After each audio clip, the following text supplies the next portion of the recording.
시청자 여러분 안녕하십니까? 김동수입니다. 우유부단한 헌법재판소로 인해서 지금 국정 혼란이 초래되고 있는 이야기로 여러분과 함께 하겠습니다. 여러분, 지금 현 시점에서 국정 혼란의 주요 책임은 두 가지 축으로 나눌 수가 있는데요.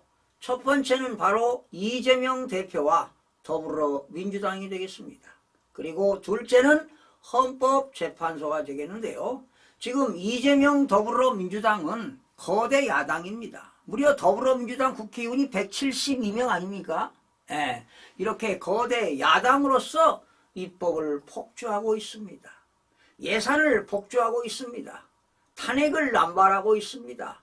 대통령 탄핵, 대통령 권한대행 탄핵, 감사원장 탄핵, 장관들 탄핵, 행정안전부 장관, 또 법무부 장관, 감사원장 탄핵, 중앙지검장 탄핵, 이렇게 탄핵을 남발하고 있는데 아마 이번 한덕수 권한대행까지 29번째 탄핵을 남발했습니다.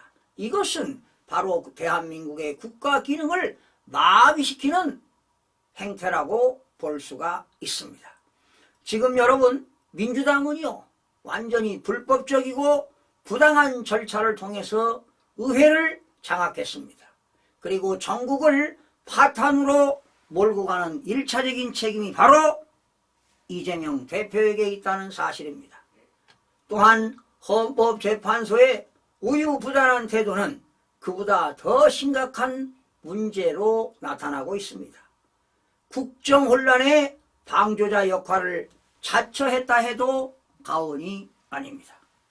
여러분, 민주당의 책임은 명확합니다. 그들은 정치적 계산에 따라서 다수 의석을 무기로 국회 운영을 마비시켰습니다. 입법 과정에서 절차적 정당성을 무시하며 국가적 안정을 희생해 정파적 이익을 추구하는 모습은 국민의 신뢰를 저버리는 행위를 한 것입니다. 이러한 행보는 국정 운영의 기본 원칙인 견제와 균형의 정신을 심각하게 훼손시켰습니다. 바로 상권 분립이 붕괴됐다고 보시면 되겠습니다. 그 말은 대한민국의 국가 기본 질서가 무너졌다 해도 과언이 아닙니다. 바로 더불어민주당은 민주주의의 근간을 위협하고 말았습니다. 그러나 또한 문제가 되는 것은 헌법재판소의 태도는 더 크나큰 문제를 야기했습니다. 헌법재판소는 헌법의 최후의 수호자로서 명확하고 단호한 판단을 내려야 했음에도 불구하고 6인체제라는 비정상적인 상황을 방치한 채 스스로 역할을 포기했습니다. 헌법재판소법상 7인 이상, 그러니까 헌법상 7인 이상의 재판관 체제로 운영되어야 한다는 원칙을 강조하며 윤석열 대통령에 대한 탄핵 심의와 결정이 불가능하다는 점을 분명히 밝혔더라면 민주당의 무리한 정치적 공세를 사전에 차단할 수 있었을 것입니다. 하지만 현재는 이 기회를 외면했고 결과적으로 전국 혼란을 방조했습니다.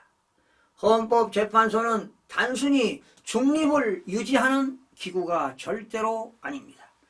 헌법의 정신과 규정을 수호하며 국가의 위기 상황에서 명확한 판단과 결정을 내려야 할 책무를 지니고 있는 것입니다.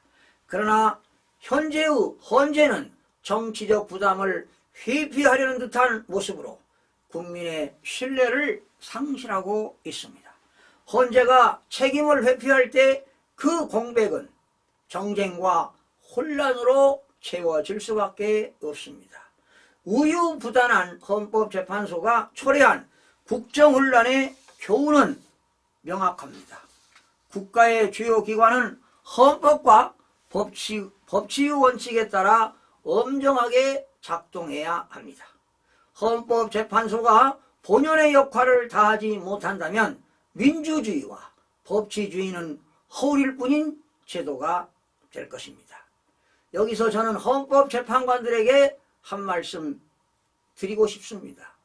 지금 윤석열 대통령께서 비상계엄을 선포한 것은 여러 가지 요인이 있지만 가장 중요한 대한민국의 국민의 참정권이 박탈당했다는 사실입니다. 바로 중앙선거관리위원회 부정선거로 인해서 말입니다.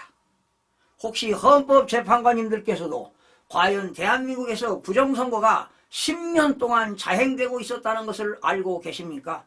지난 2020년 4.15 21대 국회의원 선거, 2022년 3월 9일 대통령 선거, 2024년 4.10 21대 국회의원 선거, 또한 보궐선거, 그리고 지방자치단체장, 지방의회 의원 선거 다 부정선거가 있었다는 사실을 여러분, 사전투표입니다. 관외 사전투표, 관내 사전투표, 국외 부재자 투표에서 모두 전국적으로 부정선거를 저질렀습니다. 지역마다 후보별, 지역별, 특성별에 따라서 어느 지역이냐 진짜표 3표에 가짜표 하나, 경기지역은 서울은 그렇고요. 경기지역은 진짜표 4표에 가짜표 하나, 그리고 부산 같은 경우는 진짜표 7표에 가짜표 하나, 이렇게 부정선거를 저질렀습니다. 이거는 중앙선거관리위원회 홈페이지에 나와 있는 자료만 봐도 우리 헌법재판관님들이 분명히 알아볼 수 있을 것입니다. 그러나 계산은 분명히 해봐야 되겠죠. 이러한 부정선거 진실규명을 위해서 대통령이 비상계엄을 했다는 사실을 우리 헌법재판관님들도 꼭 알아주시길 당부드립니다. 여러분, 국민은 헌법재판소가 스스로를 돌아보고 국가의 미래를 위해 더 강단 있는 판결을 내릴 것을 요구합니다. 부정선거만은 밝혀야 됩니다. 만약에 부정선거를 밝히지 못하고 이대로 진행이 된다면 대한민국 자유민주주의는 없어진다는 것입니다. 사회주의, 전체주의로 가서 계급사회가 되고 말 것입니다. 바로 대한민국 자유민주주의를 굳건하게 지키기 위해서는 헌법재판소에 계시는 헌법재판관들의 그 진실규명을 파헤쳐서 판결을 해주시길 부탁을 드립니다. 이제 헌재는 명확한 메시지를 통해 혼란을 종식시키고 국민에게 신뢰받는 기관으로 거듭나기를 촉구하는 바입니다. 시청해주신 여러분 고맙습니다.